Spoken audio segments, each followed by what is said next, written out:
আসসালামু আলাইকুম আমার ফেসবুক বন্ধুরা। আজকে একটা শোরুমের ভিতরে আমরা কাজ করতেছি। আজকের আবহাওয়া তেমন একটা ভালো নয়।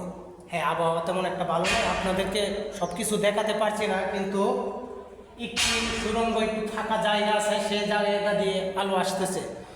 সেই জন্য আমরা এখানে একটু ভিডিও করলাম। তো ভিডিও যে করতেছি, আমাদের মনে একটু ভয় লাগতেছে।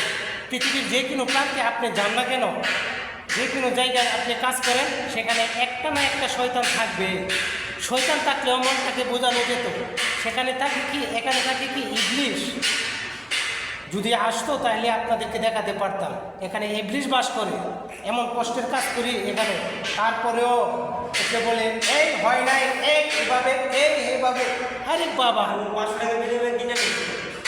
কি বলবো আর, শয়তানটাকে আপনাদেরকে দেখাতে পারছি না, সেজন্য দুঃখিত। শয়তান না, না না না, শয়তান না, ইবলিশ ইবলিশ। ইবলিশটা যদি আসতো তাহলে আপনি দেখাতে পারতাম। সে আসেনি, সে চলে গেছে। তো আপনারা আমাদের জন্য দোয়া করবেন, আমরাও আপনাদের জন্য দোয়া করি। আপনারা ভালো থাকবেন, সুস্থ থাকবেন, এই কামনা করি। আল্লাহ হাফেজ।